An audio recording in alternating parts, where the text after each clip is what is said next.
Good morning. My name is Hannah Zarin, my pronouns are she, her, and I'm a member of this Unitarian Universalist area church at First Parish in Sherburne, as well as a worship associate. Welcome to this house of worship. Come in, bringing all of who you are. Bring your seeking soul, searching for meaning, for clarity, hope, and love. We come together in community, many born of different beliefs, with a common set of values that guide us, that challenge us, to find the inherent worth and sacred in all. Those guiding values, especially in these times, call upon us to seek out, to welcome, to stand with all marginalized and oppressed people, and that includes immigrants, people of color, and LGBTQ, especially trans people, and all of those who face hatred and political attack for who they are. We want it to be known that this church is a sanctuary from fear, a home for hope, for love. All of us, those who identify as marginalized or not, are held together by covenant and by love. Let us worship together, willing to be authentic with each other, honest with ourselves, and open to outreach and connection in all its forms. Welcome.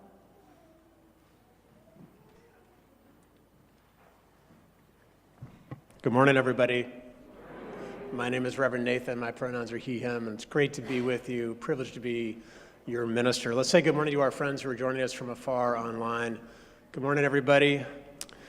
One of our folks, I think, is watching from Florida. We're not jealous of her at all, are we? Here in the 30-degree temperatures. A few announcements, actually more than a few, I lied, but it's okay, right? It's okay. We have a cool one coming up. We have a cool couple ones coming up to tempt you. Usual reminders, prayer cards. If you'd like me to read one of those, just over to my left, to your right. There's an area in the back for our young people. We have books back there and toys, and just if you need to be wriggly because the pews are not comfortable. Today after Wonderbox, our Faith and Mission program is back in full force. And we have Miranda Miller doing our Wonderbox, which is going to be terrific. And you're invited to join us after worship for coffee hour and fellowship. So we have two announcements. Actually, no, three. The first I'm going to tell you about is there's a sign up for the protest that's happening. Next Saturday is a busy day. There's a big protest in Boston that I know many people have expressed interest in. It was in the weekly email. And Paula Wisniewski. Paula, can you just stand where you are? Thank you. That's Paula. Paula's going to be the keeper of the sign-up list, which is in the lobby. So if you're interested in wondering about going and whether we can arrange transportation, put your name down. And Paula's going to have the sign-up list. So if Paula goes to coffee hour, you go with Paula. Okay? So that's number one. Number two, next Saturday also is our what? Auction. It's going to be amazing. Starts at 7 o'clock. Next Sunday morning, because we'll all be here after the auction, right? Yes, I didn't hear quite the, we will all be here. So I'm going to give the sermon that Gail O'Brien bought last year as one of the auction items. And her question to me that I get to wrestle with is what happens after we die?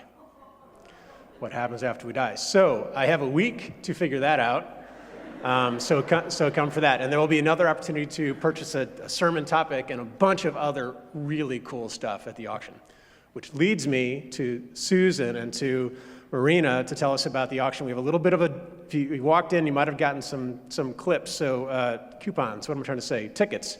All right, come on, guys. And then I'm going to do our third announcement. That's the capstone. Here, we need a microphone.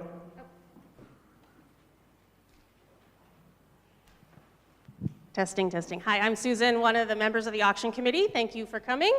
I have Marina here helping me out. Does anyone know what the title of the auction is? Oh, I see. Back there, Rosie. What's it called? All right, so I have Marina up here to help us understand what that is. So she is a prop. So first we have bids, and the next we have some bites. And then finally, we have brews. Our bites are, no one was injured during the making of this announcement. But one of the things that we're going to be doing on Saturday is raffles. And you're all given a raffle ticket. And in the name of, or sort of in the spirit of having fun, for this is our last Sunday of the theme of our worship services is fun, we thought it would be fun to have a raffle drawing. So Marina is going to pick out the first So everybody ticket. pull out their tickets, So you're going to pull out your ticket if you got one. and look, it will probably be the last 3 digits, but the first 3 should all say 630. And Marina, what do you see the last 3 numbers? 912. 912. Oh, Wait a minute. oh no. I feel like this has been, I think we should redraw. We'll redraw. That was not a plant. I am not first lady to the president. hoax. The election is a hoax. Bunch of hocus pocus. Okay, go ahead. 957. 957, is that what you said, Marina? 957. 957. 630-957. Man, oh man. One away. Might be a kiddo that has it. Did you check, Marina, if it's yours? I think that we might need to recalibrate. No. All right, let's do a third one because we got to keep this Okay, moving, we got to right? keep going. Okay. This is working so well. All right. Marina, let's pull another one.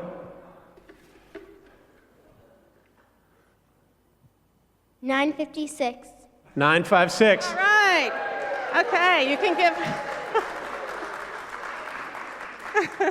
And we're going to do one more. One more. One more. One more prize. Amazing.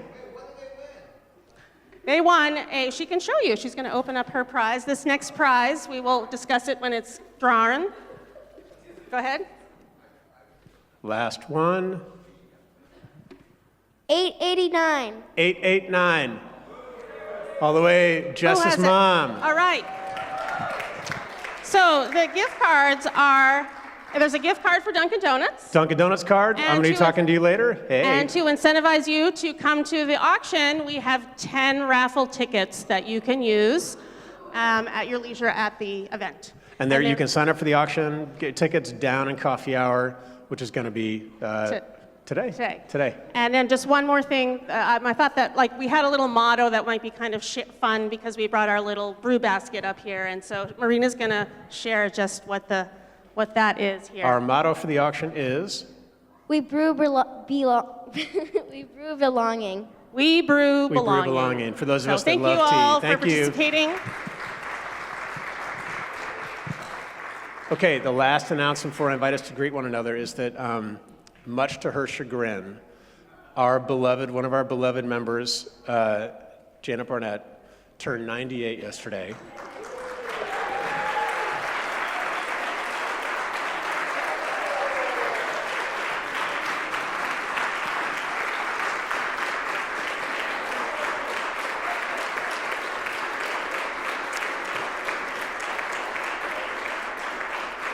And so what I want to tell us is that Janet has been every Wednesday she's here for Good as New Shop, and one thing, if you know Janet at all, you know that she brings a little bit of spice to her life and to her surroundings and to all of us. And so we made a giant sheet cake for her that's downstairs that says, "Happy birthday, Janet. Keep it feisty." So I invite us to go down for coffee hour, and Janet, you get to cut the cake however you'd like to. You can give yourself the biggest piece and let all of us go around the corners if you want, whatever you'd like to do. And you can, you said you can, I'm in trouble later, which is totally fine and fair. You can also get me in trouble later. But we need to do one last thing, which is to sing Janet happy birthday.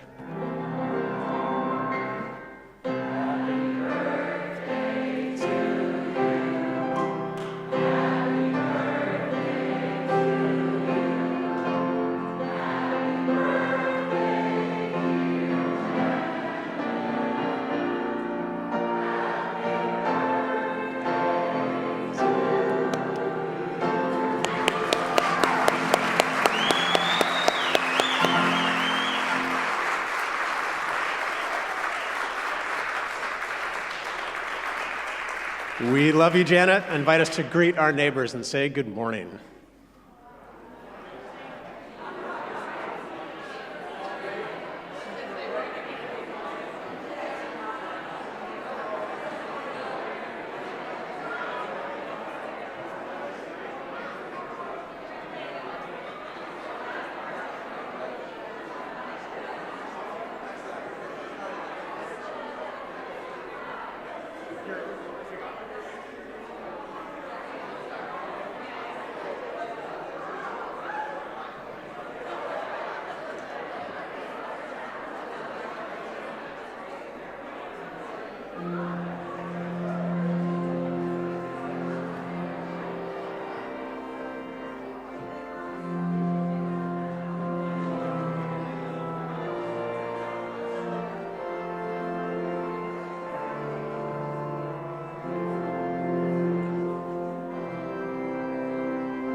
Friends, please say with me our opening words from William Ellery Channing. To live content with small means.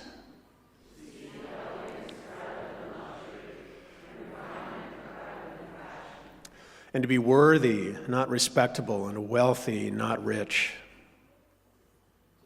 Study hard. To listen to stars and to birds, to babes and to sages with an open heart.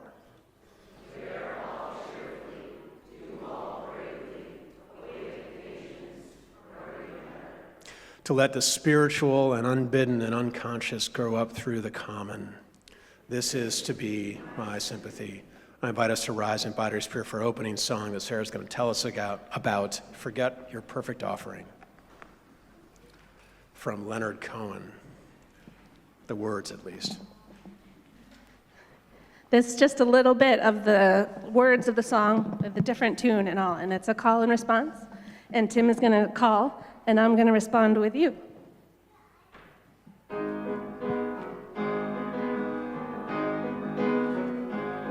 Forget your perfect offering. Forget your perfect offering. Just sing the songs that you can sing. Just sing the songs that you can sing. There is a crack in everything. There is a crack in everything. That's how the light gets gets in. That's how the light gets in. Forget your perfect offering. Forget your perfect offering. Just sing the songs that you can sing. Just sing the songs that you can sing. There is a crack in everything. There is a crack in everything. That's how the light gets in. That's how the light gets in. Forget your perfect offering. Forget. And just sing the songs that you can sing. There is a crack in everything. That's how the light gets in. Forget your perfect offering. Just sing the songs that you can sing. There is a crack in everything. That's how the light gets in. That's how the light gets in. That's how the light gets in. As we remain standing, we invite Grace and Floyd up to do our chalice lighting.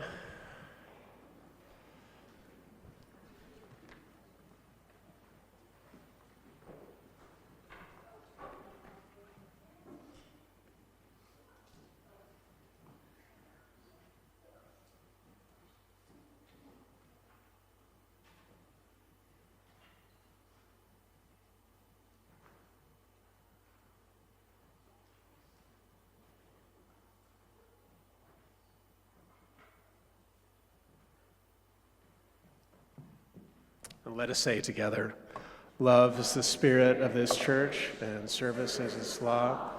This is our great covenant, to dwell together in peace, to seek truth in love, and to help one another.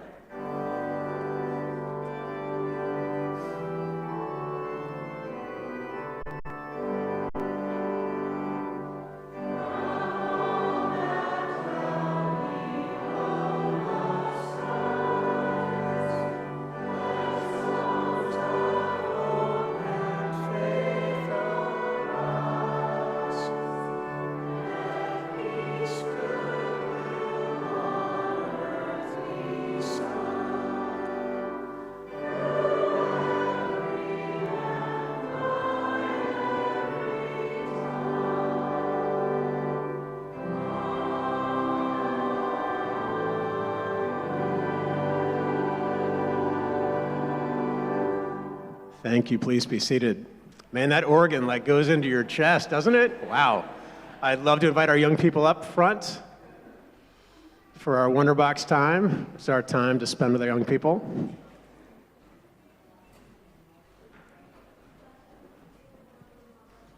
Yeah, of course. Here, I'll get it. Got it? Yeah, please don't leave me alone up here.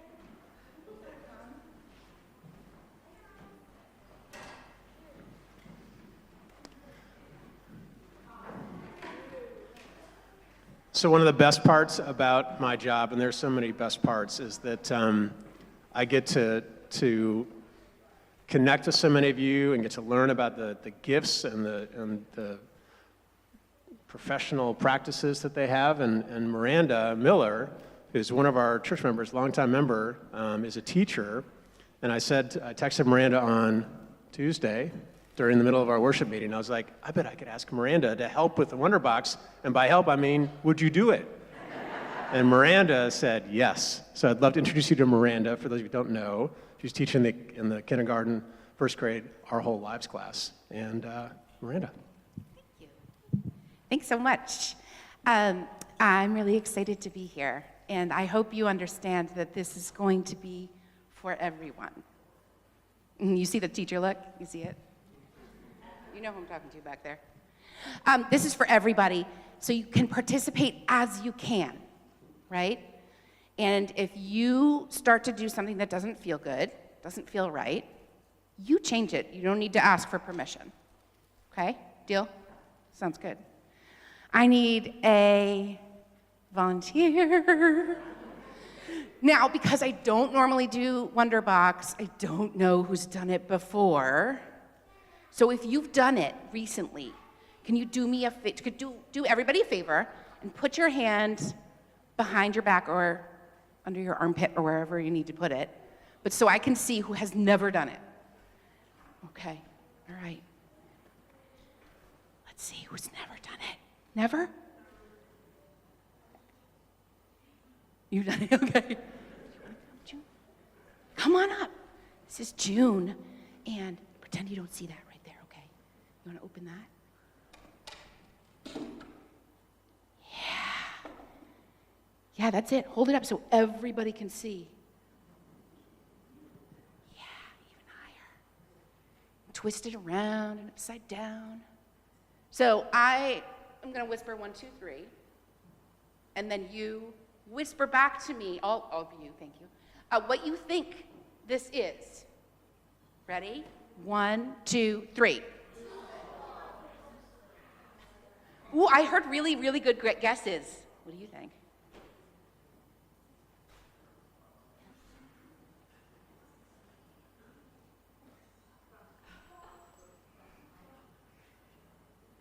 A tomato? So many good guesses, right? It isn't. I mean, sometimes this might make me hungry sometimes, but this is a bulb, and it is indeed a daffodil bulb, and it will return itself with many nurturing cares and kisses to my yard and some prayers that it survives. But these are hardy little things, right? And what I'm going to ask for you to do today, I'm going to maybe I'll even put it right up here, because we might notice it later. The fire up there? Oh, that's such a good question. It's to help us think and remember. We can talk more about that. Should I put that on the list? Let's do it. All right. Thanks for helping me. You can go sit down. What I'm going to have you all do is join me in some thinking about, and some stretching and some moving about this thing we found. So, what do you know about daffodils? Anybody? What do you know about daffodils? What do you... Say it again. One of the first flowers in spring. Yep. Anybody else? They're flowers, Mm-hmm. and their bulbs smell good, Yeah. and they smell good. Yeah. Yeah. Tim. They're perennials. Yes. Does anyone know what that means? Yeah, they come back every year. Anybody else know anything about these? Yeah? Do you guys know the Me Too? The Me Too? Okay, like Me Too. Yeah. Big time Me Too. So, spring, March, this is a time A lot of people talk about rebirth or coming again or a chance to start new. And this is all happening while the winter is still showing its own powers, right? The winter is still, anybody still feel like the winter has a little bit of some claws on it? I know. It's really gray and cold outside. And give me a me too if just a few, what feels like days ago, you had either yourself or members of your family or people in your neighborhood in shorts and t-shirts, and the sky was blue, and it was warm, and I went out every 15 minutes just to go like this, like a plant, right? So, one day, it's one kind of weather, the next day, it's another, and it can feel uncomfortable for us in our bodies, in our hearts, in our minds. What I would like for you to join me in, everybody, as you are able and feel comfortable, is we're going to move our bodies in your own space, and I want you to imagine yourself as a bulb. I'm sorry. Okay, it's going to be okay. This part, right? The round part and the roots, right? Imagine yourself under the soil. Up above, there is wind, there is ice, there is snow. And underneath, we know that things are changing. It's working on growing new roots. So let's use our bodies or imagination and move, making some new roots. Right? Nobody can see. This is the best part. This is underground. I mean, if you're kind of like me and you don't want anyone else to know that you're changing or doing things. So this bulb is down waiting for changes in the sun's light. It's going to make hormonal changes in its body that allow it to break through this rock-hard frozen soil that may or may not be covered in snow. And some of these bulbs, this is really cool, I learned this. Some of their first leaves that sprout up have extra hard tips, and that's actually to knock through that frozen soil. So if we are imagining that we are this bulb, and we've been making changes, and it's been hard, but we're underneath the soil, we're doing our thing, and now it's time to make some bigger changes. And we are going to sprout. Whether we like it or not, change is happening, okay? So I'm gonna do my snowdrop. It's got this extra strong tip to its sprout, right? And it's gonna go up. Again, with your body or your imagination, and you are going to knock through that rock-hard soil. Go, right? Whew. We did that. It is not looking good, right? All the signs were there, but it is cold. It is gray. The sun that was promised to be there is not there. But here we are, okay? Here we are. Luckily, one of the beautiful things about bulbs is that they tend to grow together in community. They build more bulbs under the soil as they're building roots sometimes. People like to plant them together too. But they tend to have neighbors, so what I want you to do is in your own space with your own strong sprout and your deep breath for change, look around. You're not alone, right? You are not alone. You've got community with you here. So we, not our bulb selves, but we also have bodies that are shaking off the winter.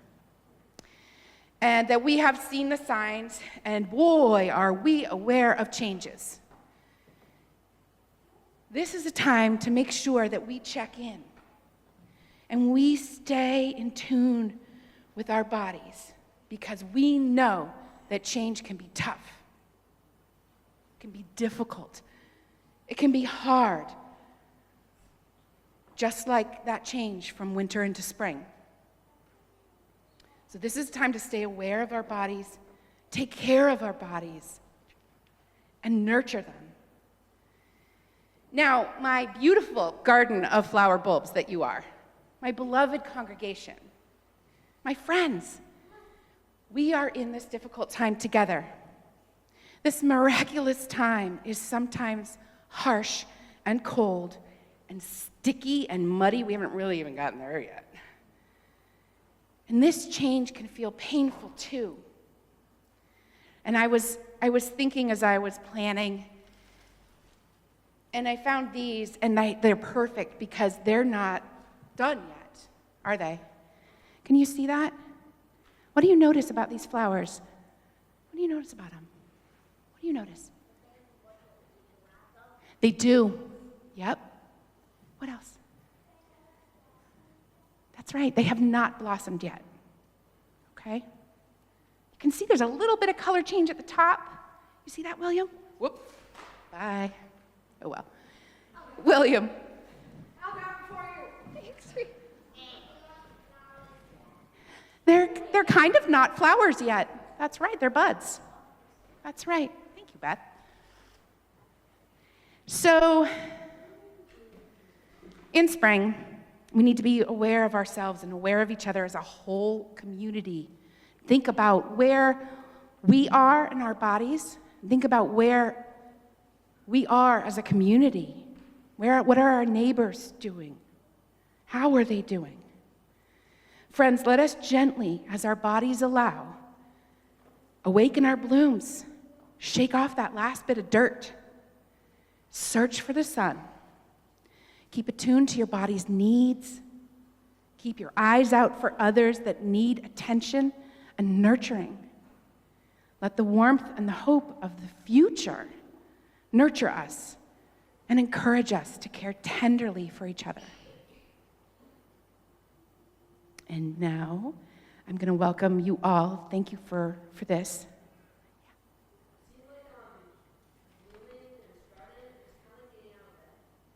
Oh, I feel that. Oh, thank you. I'm going to think on that one.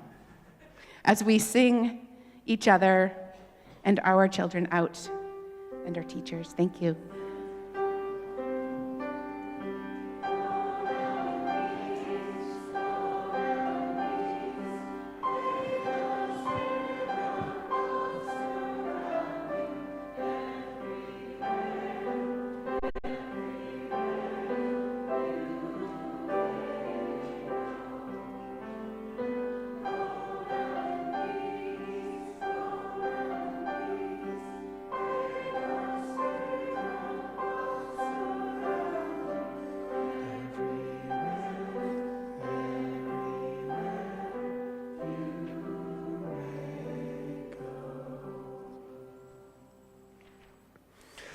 Friends, I invite us to take a breath. I invite us to be where we are, to feel your body. Let us enter into this time of stillness and connection and meditation. Here in this month of March, we sang our prayer hymn. In these hard times, our words are for us on the screens.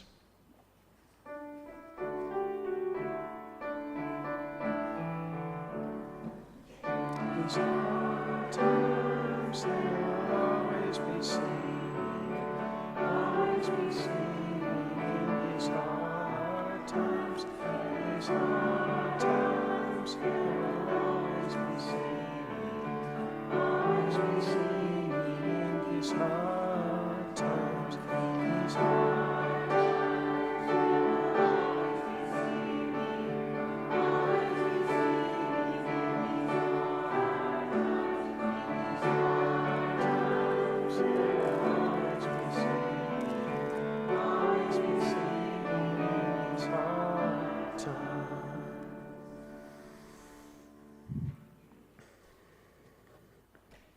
Every week from Monday through Saturday, our hearts are full, aren't they, of all the people that we are loving and caring about, and the world in which we live, and the gratitudes that so often go unspoken.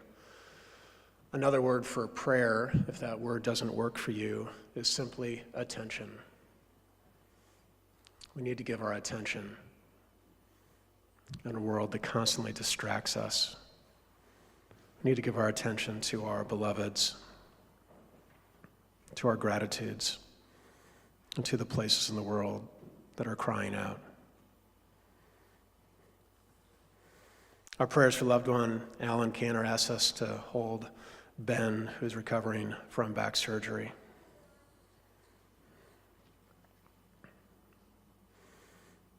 Another one of us asked to please keep their friend in our prayers this morning.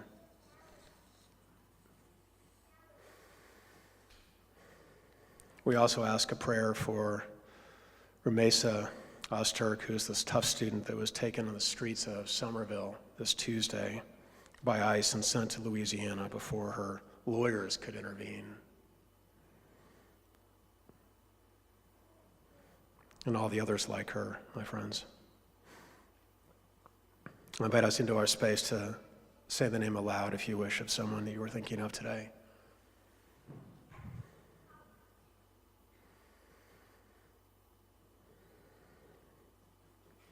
And for all these people, Jess will light a candle.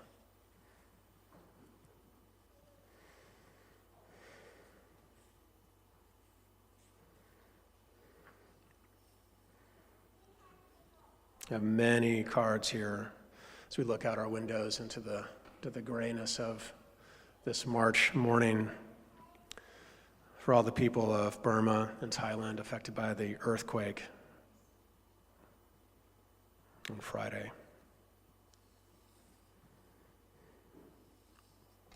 For all these and so many more, Jess will light a candle.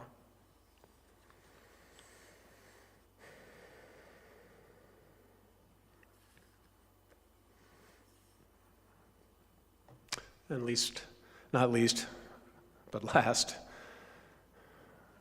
gratitude from Trish Pat for making our live stream possible for the many of you that watch from afar on Sundays when you can't be here in person. And from Polina for the small signs of spring, returning vultures, bluebirds and wrens, and peeking daffodils and tulips, and for Cynthia. We light a candle.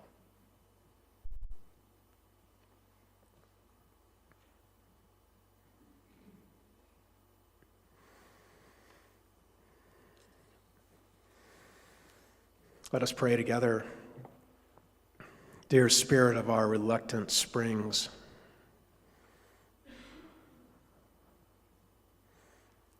help us to keep our hands strong to reach through the still frozen ground, the frozen heart,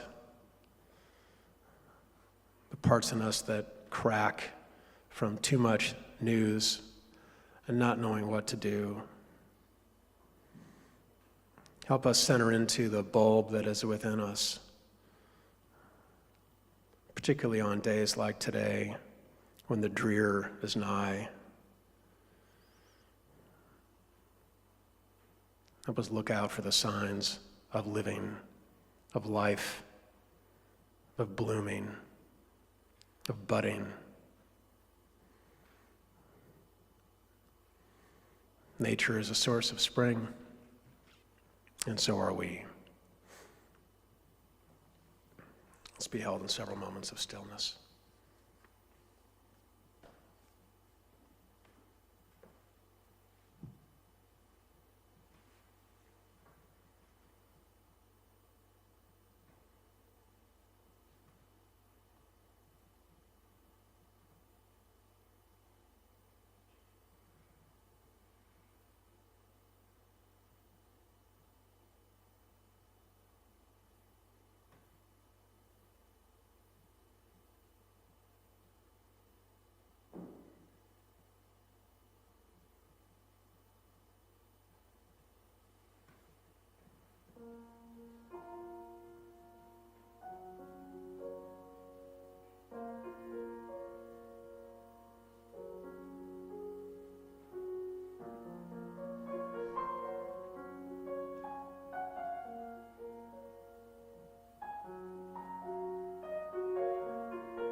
Our reading this morning is from John Kaag, who's a naturalist who wrote all about Walden in order to set us well for that. We have some sounds from songbirds in Walden on a recent morning. You ready?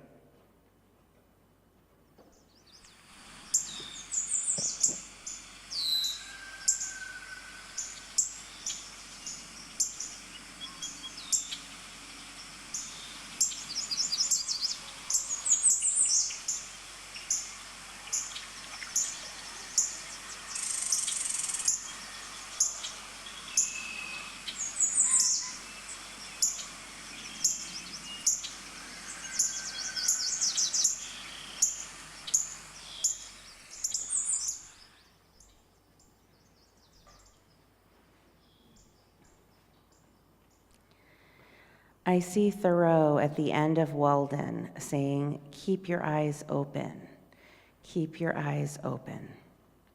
The dawn will come, you just have to have eyes for it." The saddest part about life is if we don't have eyes for the dawn. And when he says the dawn, he means just the first faintest glimpse of light. I think just the smallest sense. I think that's what he is also looking for in us. Just what do you see in yourself? What do you see in others? Is there light there also?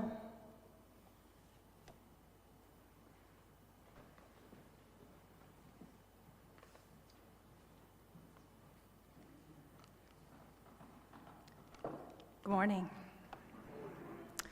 Every week, we collect an offering and we give it all away to support an organization that lives out our values of love, of service, justice, and peace.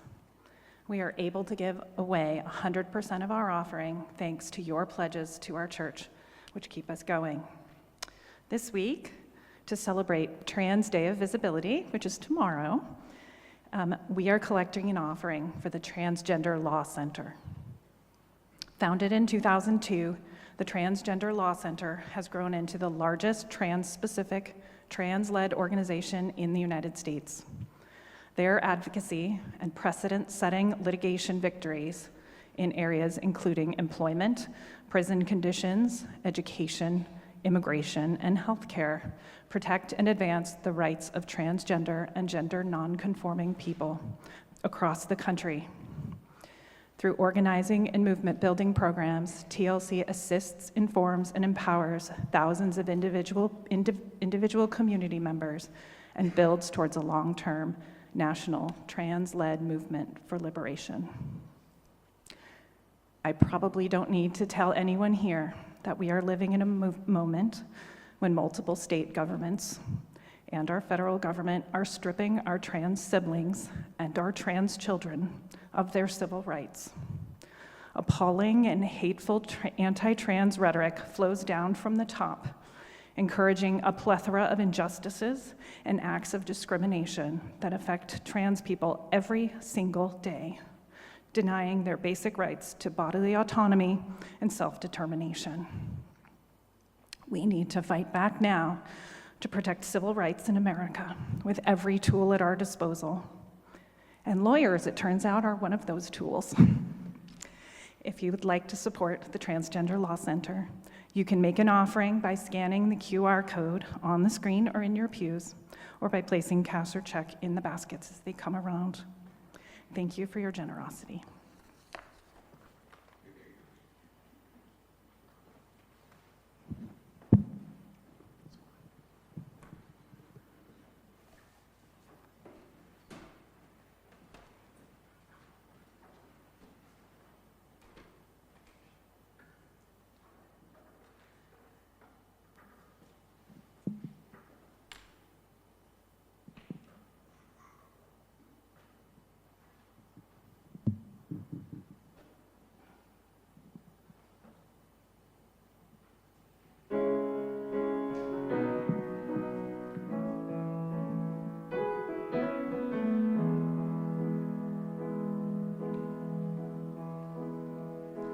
When I was a boy, each week, on Sunday we would go to church. and pay attention to the priest. He would read the holy word and consecrate the holy bread, and everyone would kneel and bow. Today the only difference is everything is holy now. Everything is holy now.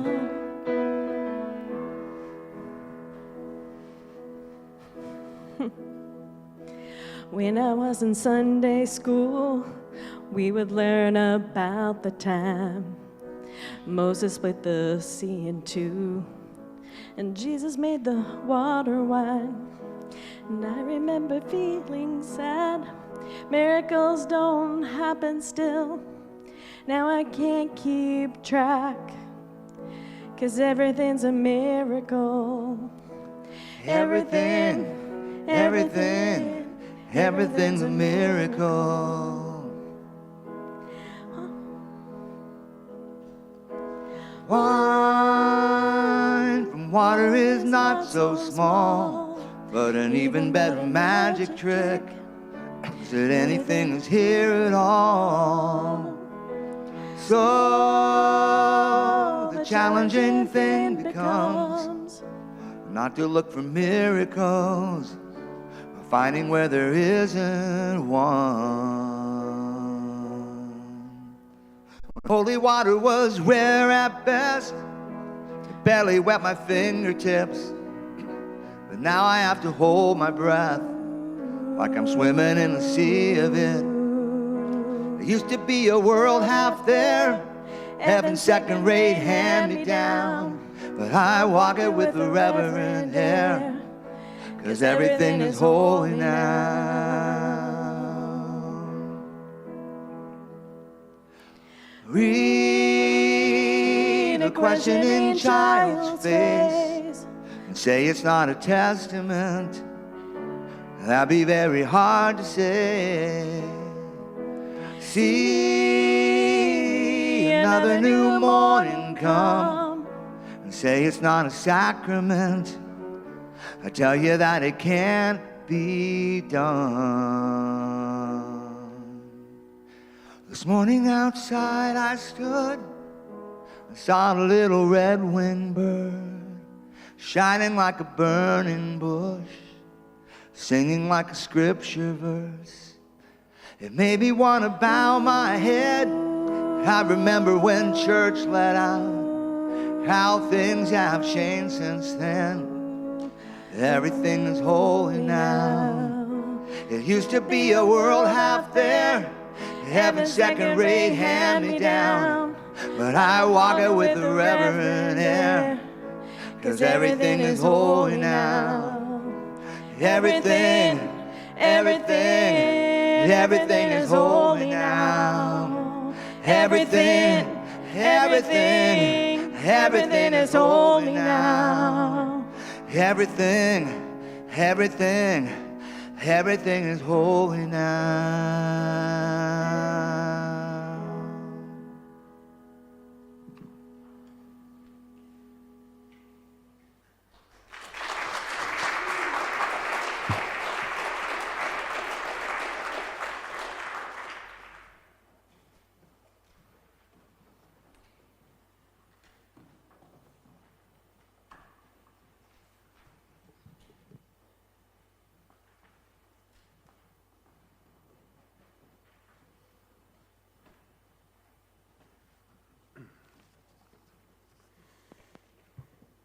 Good morning, everybody. Thank you, Amy. Thank you, Tim. Thank you, Peter Mayer. Friends, here's our world. Beautiful and terrible things will always happen. Our work is to keep our hearts tender and our eyes soft and our words true. This is what you and I strive to be about. There's no answer but to love one another. We bear witness against destruction, and then we gather here in communities like this one to practice being the people we say we want to be. We can't do everything, but we can do something, and that something is not nothing. So as Leonard Cohen reminds us, and we sang earlier, Ring the bells that still can ring. Forget your perfect offering. There is a crack in everything. Say with me, that is how the light gets in. Last Saturday, if you remember, it was one of the few very few warmish days we've had. And I ended up cycling past Walden Pond on Route 126 in Concord. Ever since Karen and I moved here, my spouse and I moved here in 1998, Walden Pond has been a marker for us. Beginning most memorably in 1999, not long after we learned we were expecting our first child.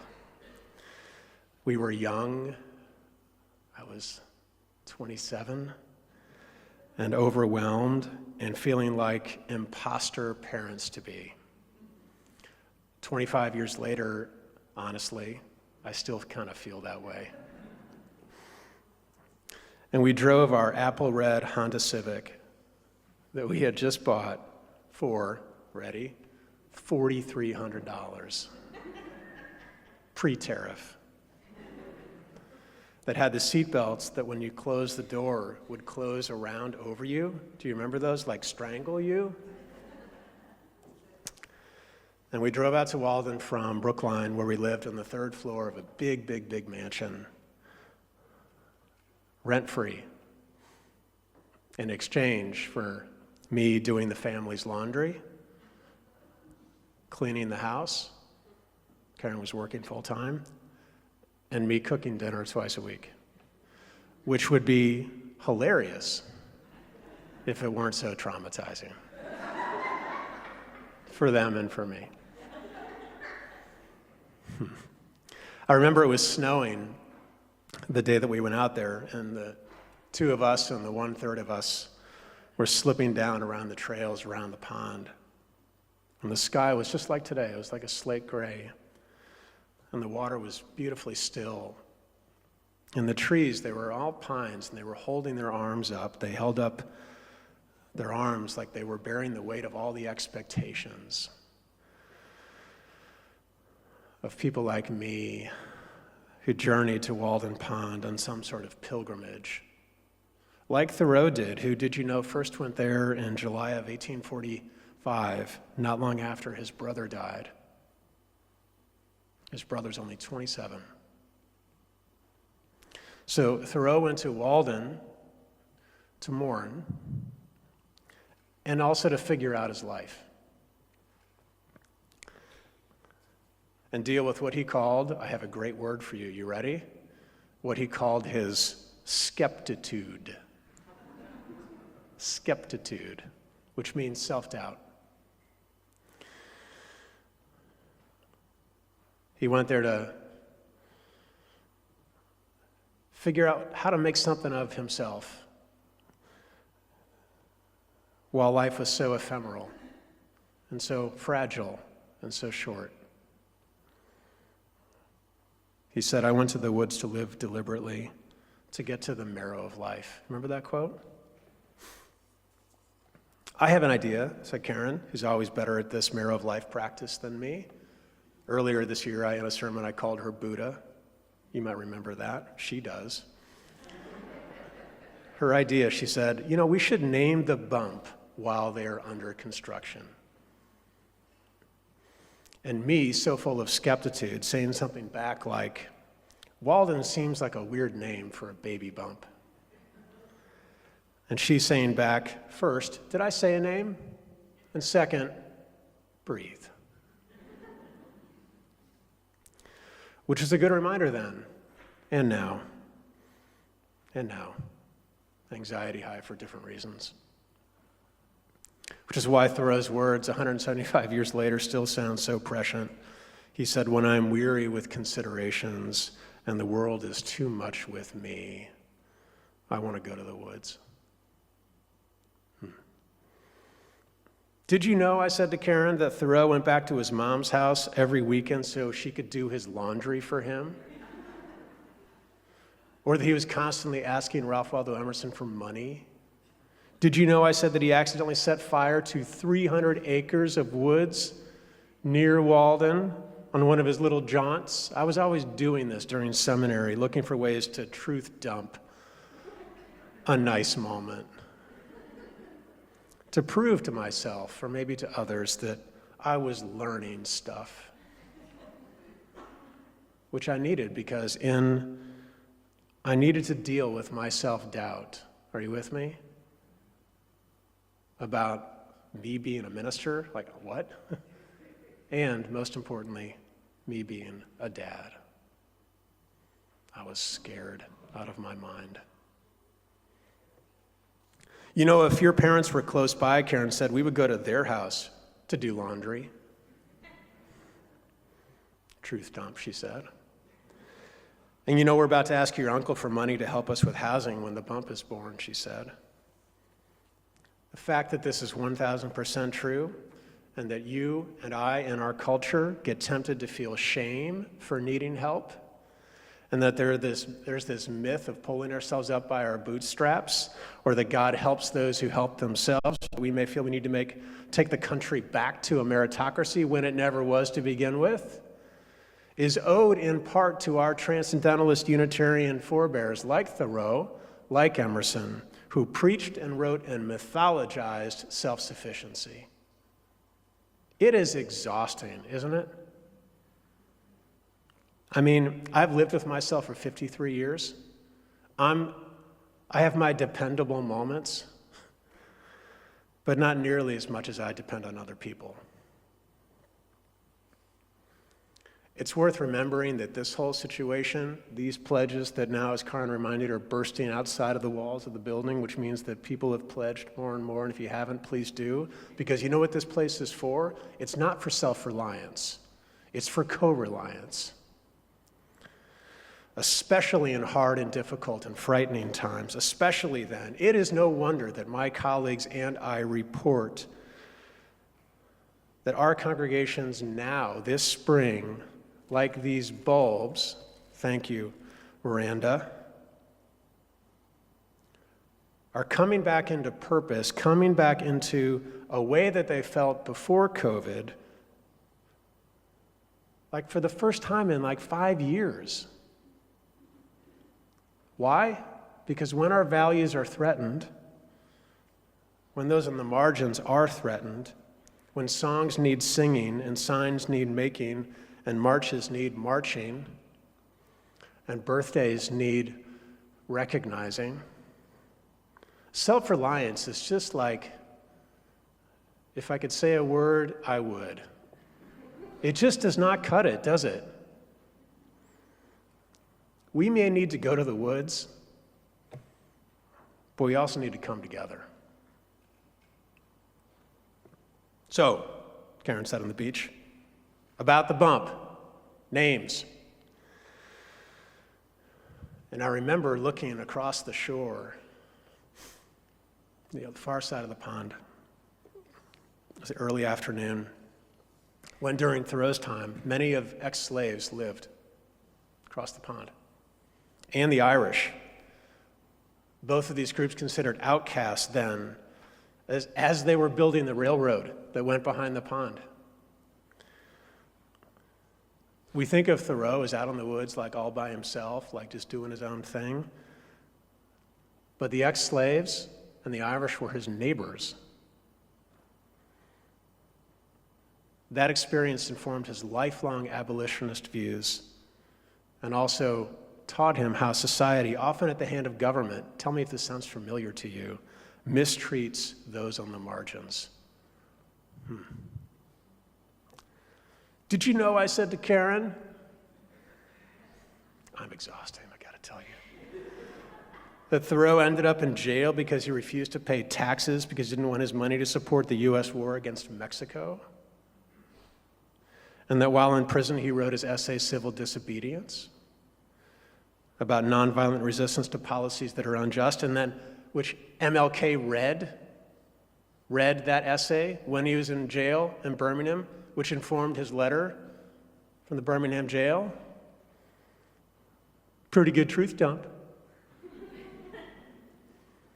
Amazing, says Karen. So Thoreau, "Hi, Thoreau," she said. And I don't remember what I said, but what I do remember, I still remember this clear as day, is I remember not being ready. That's what I remembered most. It makes me laugh. People go, you gonna have kids? No, I'm waiting to be ready. I'm like, well, listen. And not just kids, like any big thing, right? I'm gonna be ready. The reason I was so resistant about the name is the naming the bump would make it more real. And the baby was under construction, but so was I. And somewhere I got this idea that I would have to be done constructing before I could help construct something else, before I could help shape another life. I had to figure out my own shape and my own life. Does this sound familiar to you? Do you ever think you have to have all the answers before you can possibly be of use to anyone else or anything else? We all have so much skeptitude. I really notice it right now, here in the spring of 2025. I want to have just the right sermon, just the right pastoral response. I want the church to do just the right thing. And I want you to tell me just the right thing that's going to be the difference maker against all the cruelty and the authoritarianism. And once I know, or you know, then we'll be good. The thing I'm still learning, though, is that the baby in formation did not need me to have all the answers. I mean, they do not come with instructions. This isn't Lego. What the baby needed was for me to love. I wonder what this means for this moment. I wonder what it means for us to root our response in love. And what love for our country and citizens asks us to do in this moment. Not love as accommodation, not love as acquiescence, but love that is fierce and love that is generous, love that is magnanimous. I love that word. Love that is large.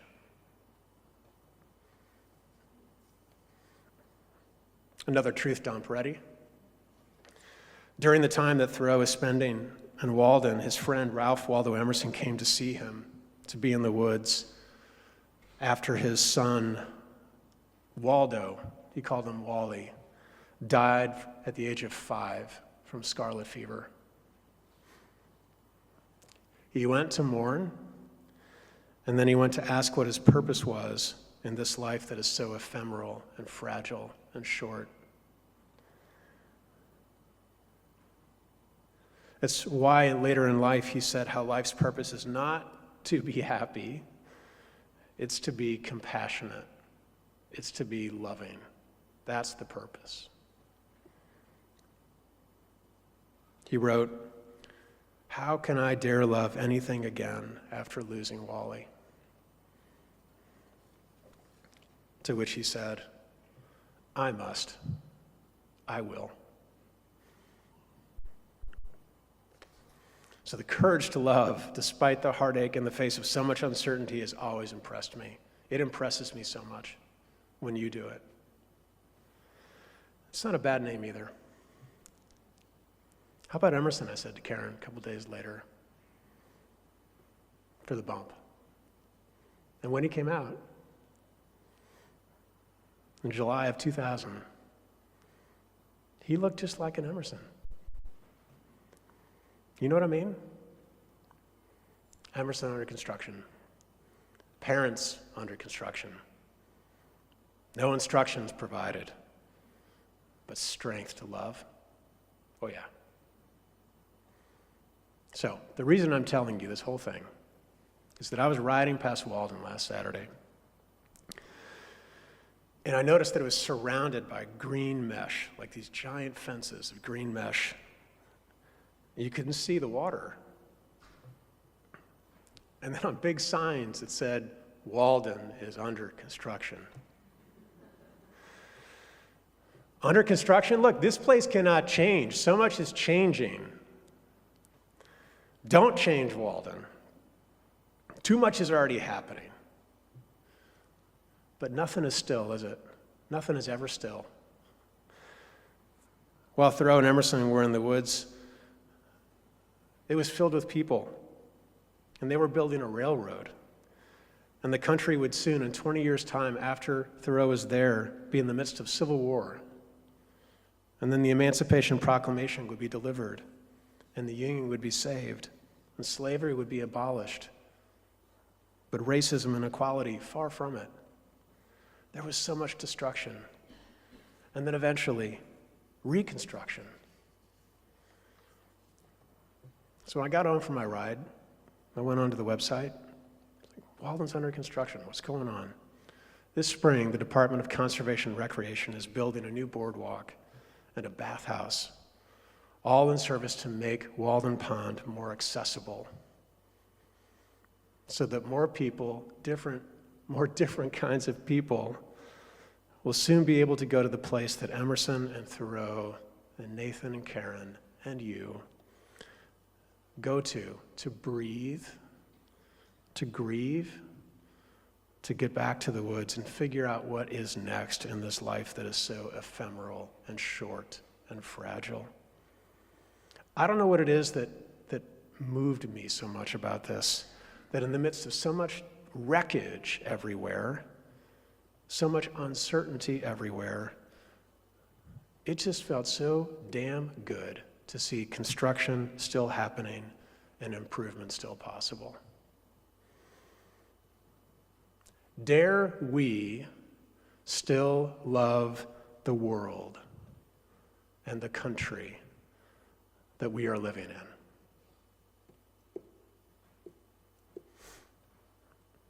Well, like Emerson,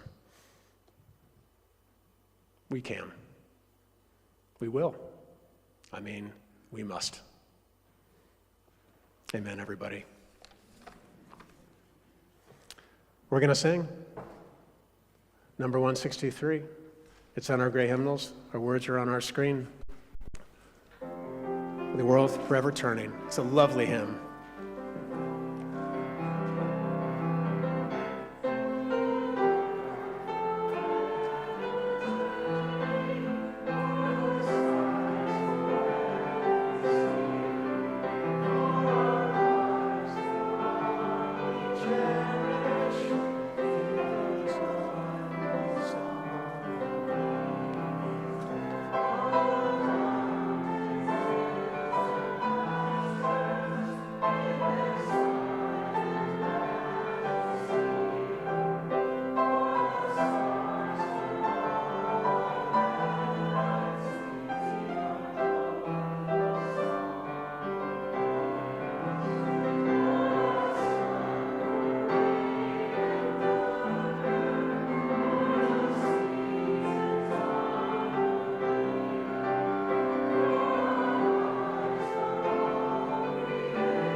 A reminder downstairs, friends, that there is cake happening, but you can't have any of it till Janet goes down and gets the first piece. So you're all invited downstairs for coffee hour.